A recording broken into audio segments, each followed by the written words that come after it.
Ladies and gentlemen, welcome to the Beautifully Broken podcast. We are going to do an Ask Me Anything. So I'm taking a question from viewer mail. Freddie Kimmel, what are you supplementing with at the moment? And I'm going to get to my list, but I have more to say than that. I've got more. There are some supplements I think are magical and fall under the must-have category. And from my personal experience, many of these tools can be potent. They can be potent drivers of robust health, better sleep, muscle tone, brain health, supporting detoxification, even longevity. I think there are components like NAD precursors, stem cell boosters, certain peptides that I would consider as a luxury item. And even though they're cost prohibitive for some, they are wonderful additions to a longevity stack and a protocol if you can afford them. I think like most of my core health beliefs and working theories, they are changing over time, and I'm going to be shifting my opinion in the future when I have access to new information. I think that's a good rule. And I want to talk about my theory. I would imagine that if we opened up your supplement cabinet, your cupboard at home, most human beings would have no idea why they were taking most of the supplements they have or what the mechanism of action was or it was intended to be. I really think that's true. I think especially in the biohacking space that there is a trend to over-supplement. And if I do a quick search of the Journal of Hepatology and Frontiers in Pharmacology, there are multiple studies, highlighting areas of concern like megadosing antioxidants, excessive protein intake, and examples of overwhelming the liver.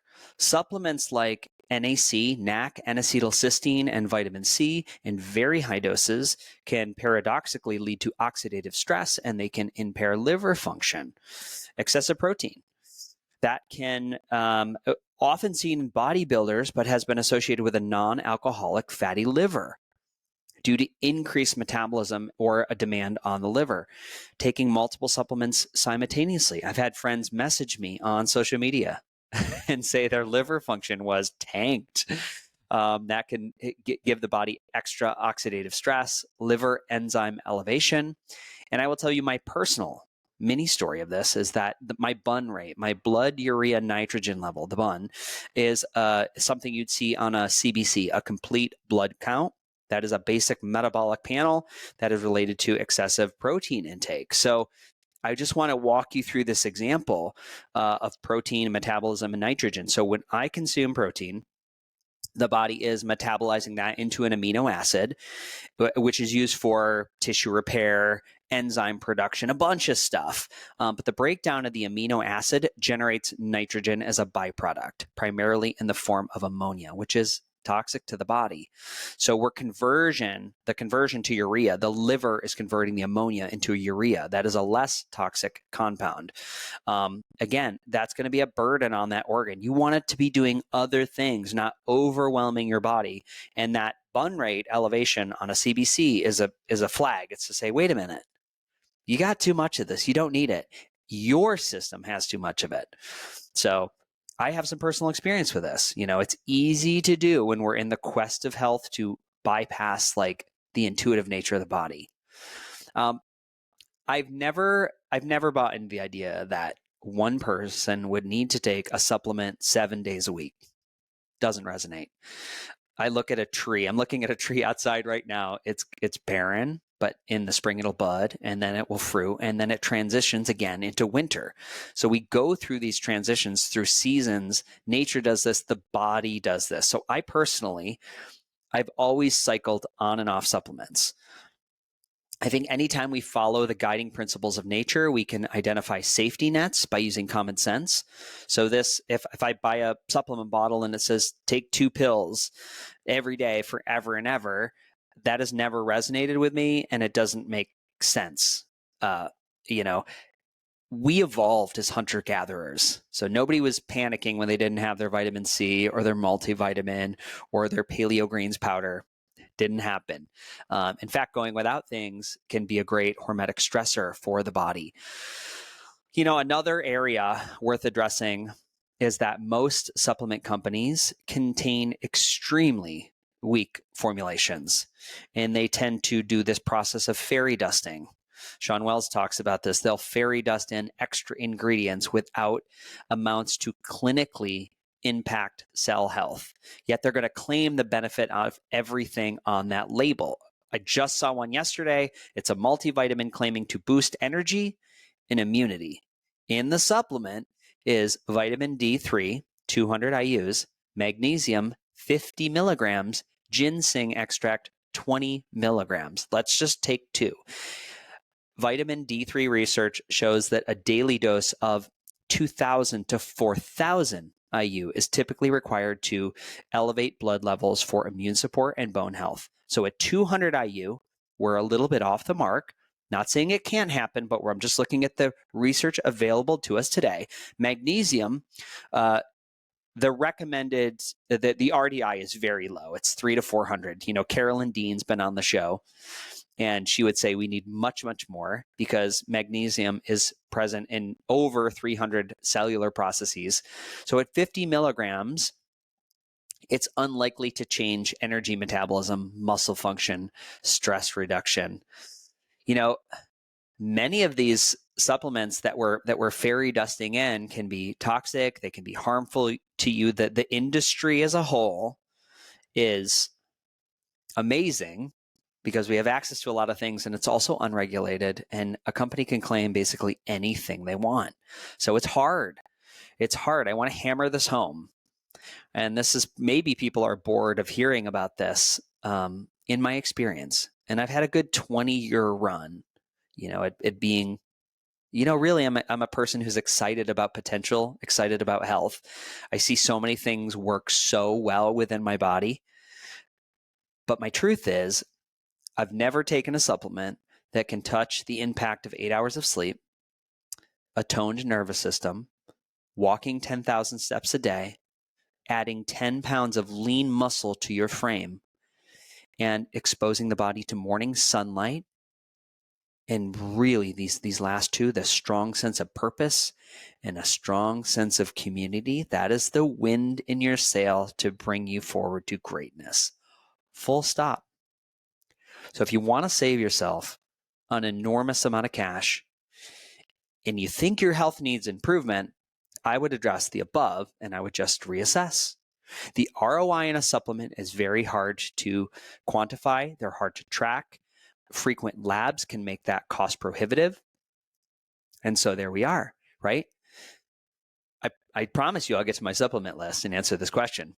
But I can't make it short. It's got to be a whole episode. So over the years, I will tell you my supplement game has changed dramatically. I've had times where I had 3 kitchen cabinets full of pill bottles, and then I've gone from taking nothing just to see, how much worse for the wear would I be?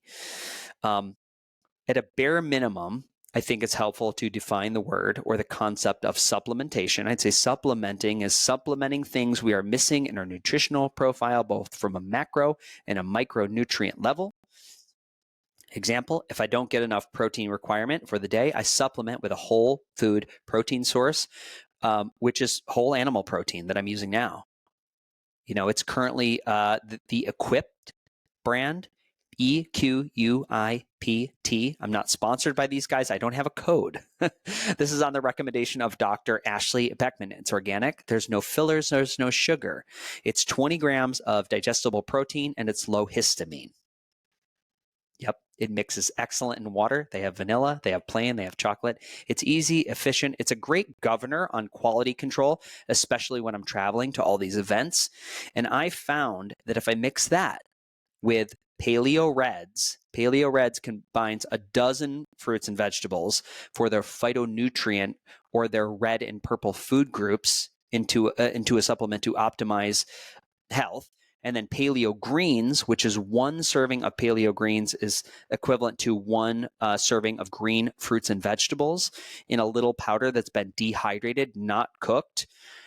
It's like a complete meal, and I really miss it when I don't have it. It's gone from my cupboard today. I did my last 2 scoops a couple days ago, and it tastes great, and I know I'm kind of checking all the boxes for whatever I don't get in the food. I digress. I don't want to do my list yet. Before I get into that, I want to remind and I want to affirm you are the variable in this equation. What are your goals? What's your medical history? What do you struggle with? What's your age? These are the things we got to ask ourselves before we say, oh, I'll just take what Freddie's taking, right? From this season's podcast, what is your gut barrier like? And what are you able to process? Episode 218, we looked at beyond the plate, the role of the microbiome. That's a huge factor. I think that actually trumps what we're eating. So for most people, I do think there's an essential list. We should at least explore and examine and understand what an essential stack might look like. Maybe you're not supplementing anything at all. This would be a great thing for you to examine and maybe upgrade your health and see what a 3 to 4 month tester trial looks like. Maybe you're in the camp where you're over supplementing, right? And you just need to pull back. And so 5 or 6 things might feel less intimidating and you may get more value. I'm not a doctor. Quick note. This is not medical advice. You really do need to consult a medical professional, and it's a solid plan to obtain a comprehensive blood and lipid profile to see where you're deficient. I always want to say it's a jumping off point, right? That's what the podcast is. It's just for you to jump off and explore, because your body is the variable, your body's the magic, but this is where the problem solving comes in that's really fun.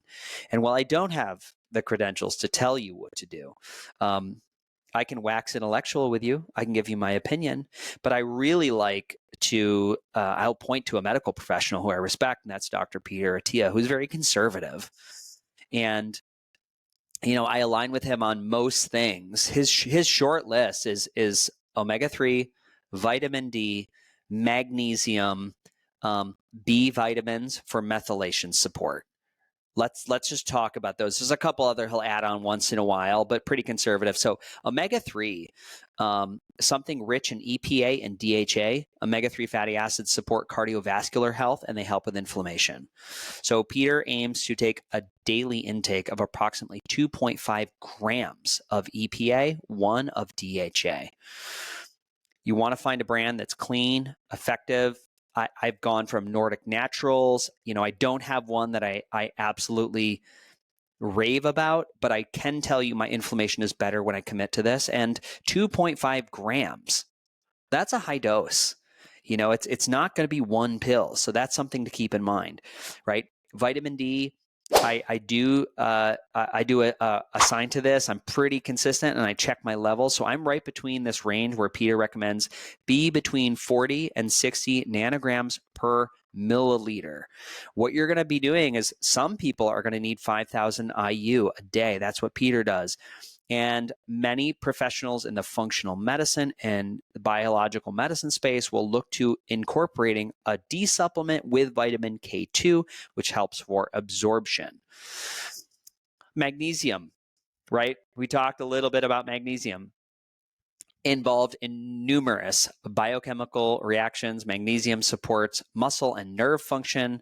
Dr. Peter Attia recommends 1 gram of magnesium per day. You see a lot of supplements with 50 milligrams, 500 milligrams. So just look at your dosing accordingly, and you're going to be utilizing various forms like magnesium oxide, citrate, chlorate, L-threonate to get into the body. Dr. Carolyn Dean, who was on the show, episode 202, she's my Bible.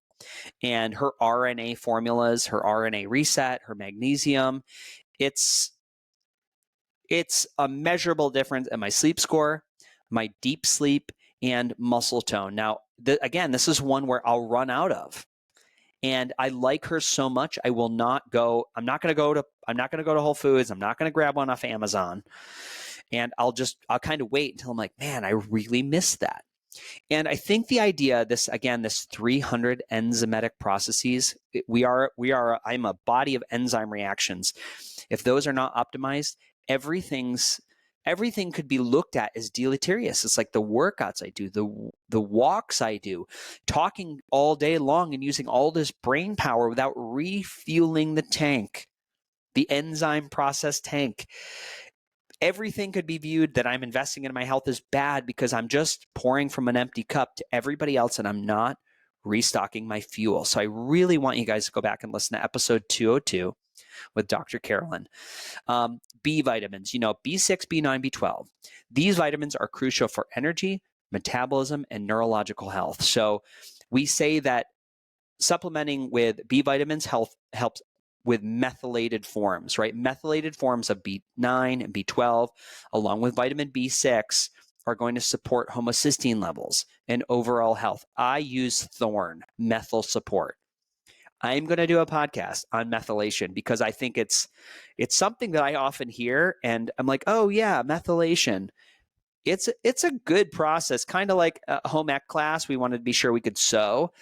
I would make a huge vote for having a methylation workshop in high school. I think it would just be fascinating and just do the basics. But methylation is supporting the body's methylation cycle. This is a biochemical process essential for numerous physiological functions. So methylation involves the transfer of a methyl group. That's one carbon, 3 hydrogen atoms to various molecules, which regulates the biological pathway, including detoxification, DNA repair, and more. It makes the body function like it does, especially if you have a blueprint for an undesirable outcome. Your B vitamins can support the cell functioning when there's a nutritional deficiency. And that is so common with today's food plate. I got to tell you, it's a big one. Really powerful tool in the autism community for allowing kids to have more coherent thoughts and behaviors is methylation support. You can go look on NIH and PubMed. You can find a lot of value there. So I would just tell you that those are that's like the core list, right? I think this could save you money. I think you could have so much value return in your life if you looked at that list that we did about the lifestyle factors, the walking and the sleeping and the going to the gym and adding the muscle, and you added in this core stack, and you just said, well, what would happen if I did that for 4 months? I would be fascinated. I love simple programs. I love when we don't make it complicated. I really do. Now, are you ready? Are you ready? Let's see what I'm taking. So again, a little disclaimer. My health history includes metastatic cancer, Lyme disease, toxic mold. However, today I'm in a place of high functionality. I'm different, so I supplement differently. I have taken, I'll tell you, the most I've ever supplemented was when I was lost in the weeds struggling through Lyme disease. Honestly, because I was in so much pain and my joints and my brain was so offline, I was desperate. So everything I read and every author I followed, everybody had a different gimmick. They had a plan. It's not gimmick. They really believe what they were pushing, but it was unbelievable what I was taking, and I always felt bad. I reacted to supplements. I overreacted. I will tell you, if I had a time machine to go back, I'd say, Freddie, your nervous system is not in a place to accept more information. And when we take a molecule or a substance, we're giving our body information. There was such chaos happening from a nervous system regulation standpoint. I would intuit that my limbic system, the limbic loop, was the big governor on allowing those things to work. That's a working theory. Again, today I'm in a very different place. There are, of course, remnants of some of that nervous system dysfunction, but I'm doing pretty good. So today, let's talk gut health. I put these in categories because I think that's helpful. Gut health. Number one, something I'll always do is proteolytic enzymes. I use Fibrenza.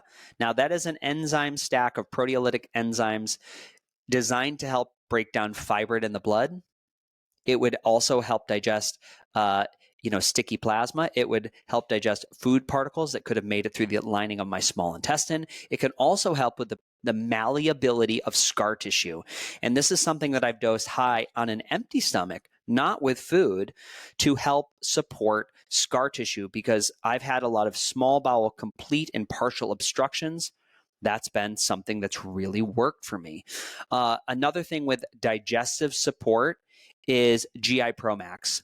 The GI Pro Max is like a digestive powder, and what I describe to people as, it is a powder that you take 1 scoop a day, And it just makes your poops form so beautifully. It's incredible.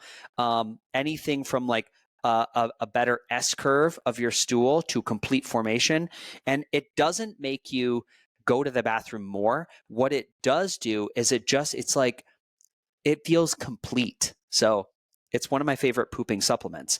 When I'm traveling, I'll do Microbiome Labs Mega IgG. This is immunoglobulin support. So this is a dairy-free Mega IgG. I find when I'm traveling out of the country and excessively, and I can't get clean food, this is something that I'll take with the meal that would bind to anything from the environment, and really support like a healthy immune response in my gut. It's more of a security policy than anything. And then probiotics in the gut is Bifido Maximus. Dr. Grace Liu, Gut Health Institute. Again, it's a Bifido high strain. It's something that I'm building up to 4 capsules. I've noticed, again, less inflammation in the colon, better bowel formation, more frequent bowel movements, because I'm like a 1-a-day guy. I hope this isn't too much, but this really is like moved me towards that, to sometimes 3 bowel movements, and I just feel better on it. I've gone off of it once, so now I'm back on. I'm stacking up to that kind of 3 to 4 pills. Let's go sleep. Sleep. Here's my stack. Again, that we got the magnesium, right? Magnesium's like sleep and muscle function and neurological function and everything, but the magnesium's in there. Glycine has been something that I've experimented with in the past. Listened to a podcast with Huberman like 2 weeks ago. He had a specialist on there. Can't remember his name, but they were talking about 2 to 3 grams of glycine, even up to 10 grams of glycine to downregulate the nervous system. And I got to tell you, at the end of the day, my challenge is that I can't wind down. That's the tough part for me. So it's been highly impactful and very, very helpful. The other thing I've done for sleep is Key on Sleep. Ben Greenfield's company. It's just all these, anything from magnesium, and I don't have the list in front of me, but Key on Sleep, it's been really profound for helping the body really make that transition into, okay, the looping thoughts, work mode. It's time to wind down 2 hours before bed. Same with the glycine. Those have been really, really profound for me. Let's do travel, because I have a little immune. Now, I could argue the Mega IgG is in the immune stack. It's the vitamin D plus K2, 10 drops a day, 5,000 IU. And the other immune support that I've been playing around with, this is a 1-week add-in. You're like, Freddie, this is more than 5 things, is called Crypto-Co Max. It's cryptolysis. It's an herb that supports people who have had Lyme disease or a Borrelia infection. I've noticed guys, I'm telling you, 5 days. I don't usually tolerate herbs that are associated with Lyme well. And I don't have a current infection, but there's a history in my immune system. And I don't think we ever get rid of these things, but I've noticed way better mobility, tolerated it very well. I'm very hopeful. I want to do a podcast just on Crypto-Co Max. It's not a cryptocurrency. It's short for Cryptolysis Co Max. And there's Artemisma. There's some other herbal tinctures, but it is in a fat formula. So again, real excited about it. I mean, I noticed it in 3 days. I said magnesium. I take Thorn. I take methylation support. That's my B vitamins. And then the last 2 I have are like body supplements. So what do I do for my body? Well, Mark Faulkner got me out of taking creatine monohydrate from Thorn, and now I'm on Con-Crete, CRET, Concrete, creatine HCl. I love it. No bloating, no gastrointestinal issues whatsoever. And then I'm doing precision aminos. So again, I had that elevated bun rate. I said, well, what am I going to do? And my nurse practitioner, Caleb Greer, he said, why don't you step down, take a protein shake out, and really focus on 2 scoops of the precision aminos twice a day. So that's what I'm doing. The bun rate had come down already, but I want to keep going because, again, I'm aware of how much I put out. I'm aware of how much I put out. Most of the things I mentioned in this podcast have a code for Beautifully Broken. I'll put that in the notes. That's not what the show is about. The show is to really get us critically thinking about supplementation. And I love it, right? It was my first way in. I was like a supplement nerd. And then I realized, wait, I don't know what these things do. I'm spending a lot of money. I'm grasping at straws. I don't know what the bigger picture is. When I started to get into a quarterly lab review, quarterly, 4 times a year, yeah, I do blood work, full CBC and lipids and a lot of other things through the clinic, through Dasein Health. And I've learned a lot, I learned a lot. I know where I need support. And listen, I'm committed to doing this. I'm committed to being like, I'm going to turn 47 in February. I'm rocking into 50. I just want to keep doing good. I would love to have the health and vitality I have today well through my 80s and 90s. And that is the goal. I hope you like this episode. I love you so much. Big love. Let's do it. We're gunning. Bye, guys.